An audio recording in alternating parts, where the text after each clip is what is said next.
Four Knights of the Apocalypse chapter 86 is out, and a pretty chill chapter all things considered, with setup for something to happen primarily in the next chapter or two, and sets up a few things that I think we all were expecting and not expecting at the exact same time. But I'll get into that in a second. If you like the Four Knights of the Apocalypse content on the channel, don't forget to like and subscribe and hit the notification bell for updates on future videos. It really does help, and it shows that you guys enjoy the Four Knights content on the channel and helps me want to do this a hell of a lot more. So any help would be very much appreciated. But let's hit that intro and not waste any time to get into the chapter.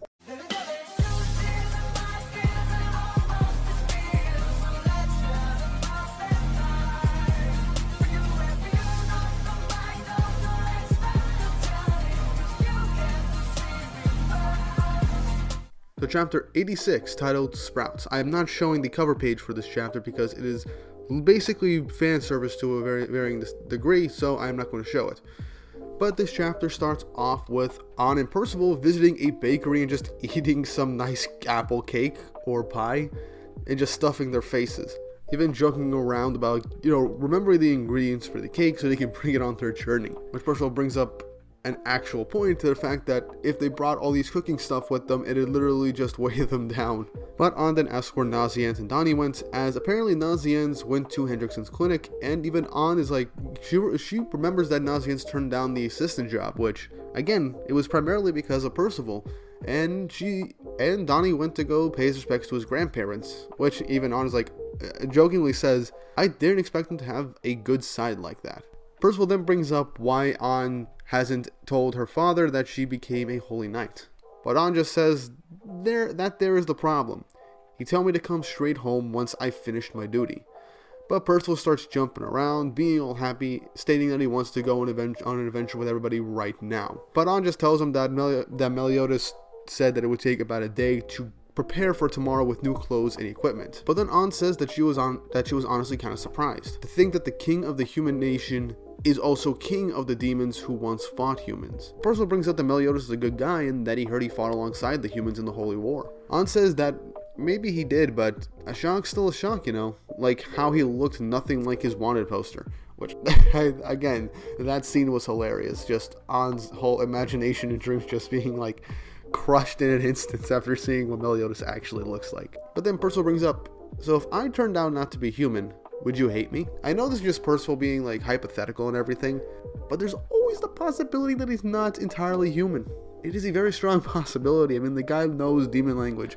There's the possibility that it was just like his helmet with like Meliodas's like mark on the helmet. It could have been like a special translation spell in case Vargas found any demons and needed to communicate with them, or it could be the Ouroboros medallion for all we know. But Percival might not even be entirely human, just like Lance and Tristan. But then Ann turns around and says, don't you remember what I said? Whether you're ordinary or not, you're still you.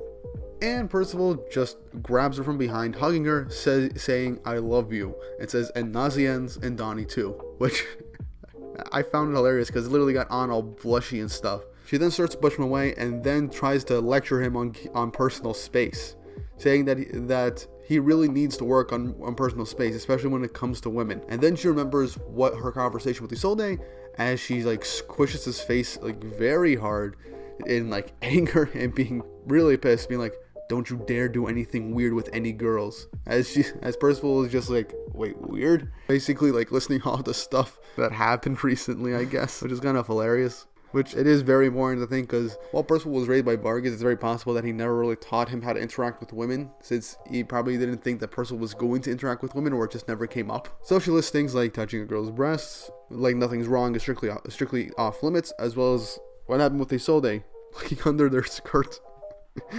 Oh my god, this is freaking stupid and I love it. But then Percival with a straight face and big confidence says, girls feel soft and smell really good, don't they? As it's just like, why are you sounding like a big shot while saying that? And she just slaps him around silly, basically saying, either way, don't, or people will start questioning the honor of the Percival platoon, as people in the background are just laughing at their whole situation. Percival says, alright, I'll stop. And then we get a very comedically depressing look of Percival being like, I haven't seen any girls in my life before, so it was also new to me, but I get it. And Ann just can't stand looking at Percival acting all depressed just because of this, and she's like, fine, I get it. Scratching her head says, as long as it's just me, then sometimes, I'll let you fill me up a little, goddamn. I feel like Nakaba wants to do these pervy gags a lot in this series. The one thing I praise about Four Knights is that he was kind of like being very tame with these particular types of gags, only happening within these 86 chapters, maybe like 6-7 times,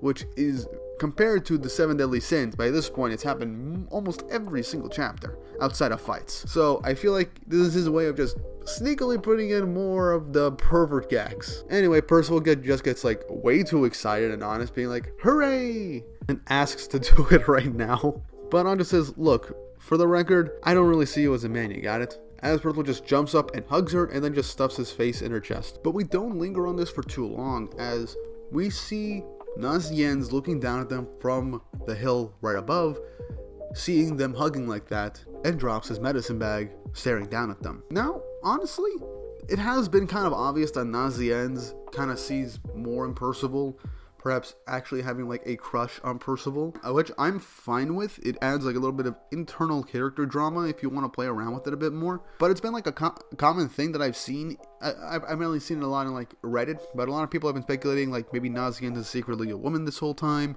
Maybe Nazienz was born a woman, but she's actually identifying as a man, but still has a crush on Percival. Or maybe Nazienz is actually gay. We have no idea. It all really comes down to what Nakaba decides at the end of the day, so there isn't too much for us to just really think about on the matter. But either way, I'm curious to see how Nakaba is going to like handle this and what decision on the making with Nazienz. But we then cut to another part of town where we actually get like a monologue from Gawain as she is trying to sweet talk Isolde into going back to her home and to just enjoy a nice date at a lake, have some pudding, and have a poem as they embrace each other lovingly. As we see that Gawain is still very, very tiny, and she is trying to catch Isolde's attention as she and Tristan are walking around. So Gawain basically became their third wheel at this point, which I find hilarious. And I just like how she's trying to just maneuver around Isolde just to get her attention, which just looks hilarious, as Isolde is ignoring her and is just staring at Tristan, while Tristan is just like, what the heck is Gawain doing right now? Isolde calls out to Tristan asking if he's in good health, but he says that seems like becoming a demon is more trouble than I imagined. My wounds are all healed, but I feel like every inch of my body is screaming at me. Isolde then yells at Tristan, lecturing him, stating, stop being so reckless for my sake. What would happen if you can't return to how you are? Stating that she really does worry for him, and it feels like her chest is about to burst, with the panel of Gawain just squeaking, is like doing like a whole like you know those anime girl squeaks when someone is like doing something romantic or something or cute. But Tristan kind of looks down, saying, I'm sorry, when I saw you get knocked aside by that monster, I just lost control of myself. It continues to say that we, the Tristan platoon, are here to protect you.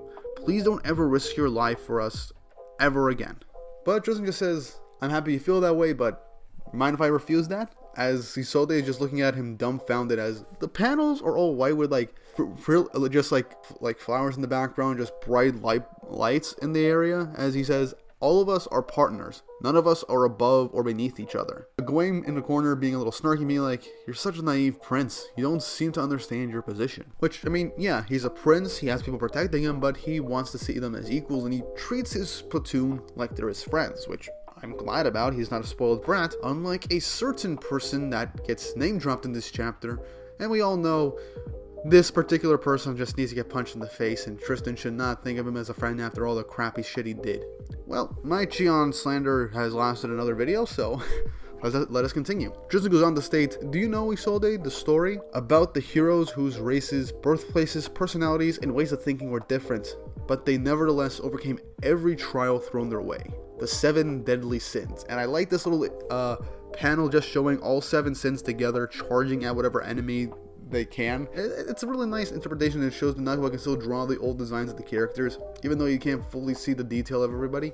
As Tristan just says, I've always wanted to be just like them, with all of you. I mean, that was literally the last panel of the 7 deadly sins, with Tristan wanting to be a member of the 7 deadly sins, and it makes sense why he'd want to make his own team similar to that. Just friends, people with different ways of thinking, coming together and overcoming any trial that comes their way. Isolde then bows down, saying, as you command. As she thinks to herself, Sir Tristan thinks of me, of all people, as an important friend and companion. As long as I can dedicate my life to him, I don't need anything else. Even if my feelings don't reach you, or if you don't see me as a woman, I don't care. This is one of those instances that happens a lot in, I think in shonen anime, it's done a lot, where you have a main female character that tries to just bury away her feelings and just be like, I'm fine if you don't like me the same way, as long as I could help you out, that's perfectly fine. And I don't mind that trope, but I feel like it's done way too often. It just makes people think that these female characters in shonen just end up not doing anything at all, or just not written too well. But I think Tristan does kind of see Isolde more, and maybe he himself just does not realize it, because he's just that airheaded or something. Even Gawain says this later on in the chapter. Tristan says Isolde to hold that pose for a second, as then he just puts a new ribbon on her head, stating there. As Isolde's like, wait, what? This is, as Tristan just says, it's a new ribbon. A ribbon really does suit you. You look so cute. As she gets very flustered, and it's honestly it is a very cute and wholesome moment, because in a few chapters ago, we actually got Isolde talking about how Tristan was the only person that saw her as a girl and gave her the ribbon and how much that meant to her. So seeing him do it again, honestly pretty wholesome. Again, these two are definitely gonna end up together at the end of the series, based off of every interaction they've seen. Isolde asks, is this really fair if I'm the only one who gets one? As Tristan's like, you do make a good point. Maybe I should get something. Maybe I should get one for Chion and Jade too. As Gawain just looks over at Tristan, just being like, airhead, scoffs, and then walks off as she hears the two of them talking about the ribbon. Which I know Gawain does seem to like Isolde. She might get her own love interest at some point. I hope so. Because too many love triangles just make things kind of complicated. Especially if we consider the Nazi instinct from earlier in this chapter to be part of like a love triangle, or just for some kind of character drama. Either way, I don't want this to be like a thing for Gawain. I want her to get her own thing, because she is a title character. So I want something to happen for her. But yeah, she kind of just walks off, hands in her pocket, just being like, ridiculous, I'm going to bed. And once I do, you two can speak of love or take each other's chastity and do whatever you like. As she walks off. Now, I'm curious to see what we're going to do with this, because we do get just one panel of her just being, just saying, So it's very possible she wants to find somebody that she could actually love, but maybe it just hasn't worked out for her. And just seeing Tristan and Isolde act like that, she doesn't want to be in that situation right now, with them being all lovey-dovey. That could be something, but either way, I want to see what's going to happen with Gawain. But Tristan's just like, has no idea what's going on or what she's talking about at this point, because he is an airhead to a certain extent, and Isolde is just blushing over what Gawain just said. We then cut to another part of town, with Lancelot sitting on a group of steps. As he says, what the hell am I doing? Come to think of it, I don't even know where she wound up staying the night. How are we even going to meet up? And then, like clockwork, Guinevere appears right behind them, shouting out his name. We then cut over to her, latching on to Lancelot's arm, being like, you came to see me after all, I'm so happy. As Lance says, I knew you'd come see me, that right? And she just says, correct. Just smiling happily at Lance. And she asks him, so, you met Gawain, right? He's like, yep. And then you met your teacher too. As he says, yeah, seriously, who are you? And she says, I already told you, didn't I? I'm your lover.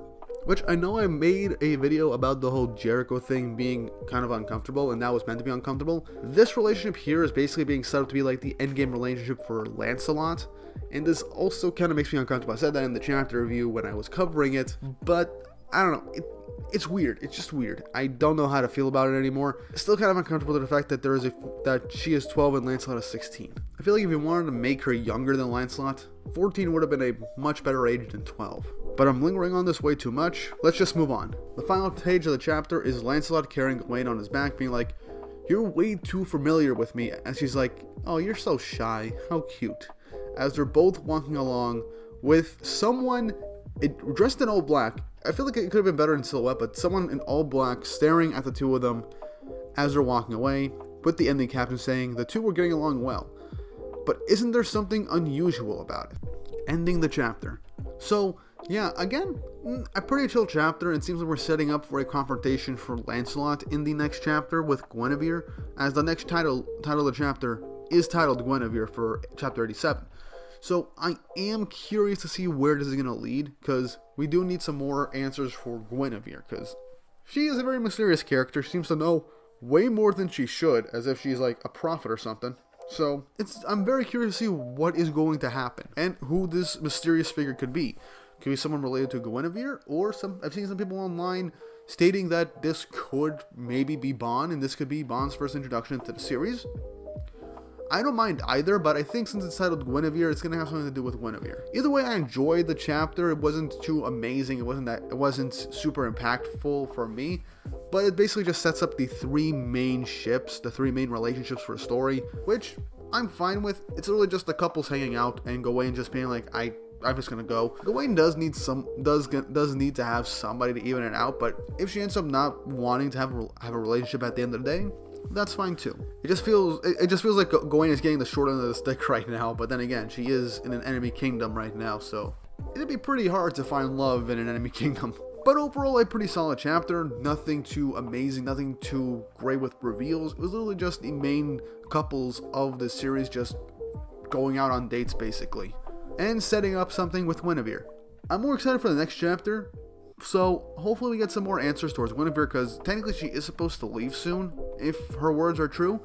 So let's see what happens. But either way, let me know your thoughts and opinions of the chapter down in the comment section down below, as well as your theories and speculation for what's going to happen next, and thoughts on Guinevere as a character and her purpose in the overall story, since she has not been taken by Arthur, so whatever Ironside did, whoever he took, was not Guinevere. So let's see what this turns out to be. But either way, I hope you guys enjoyed the video. Don't forget to like and subscribe and hit the notification bell for updates on future videos. It really does help, and it shows you guys like the Fortnite's content on the channel. But with all that said and done, I hope you guys enjoyed the video, and I hope you all have an awesome day.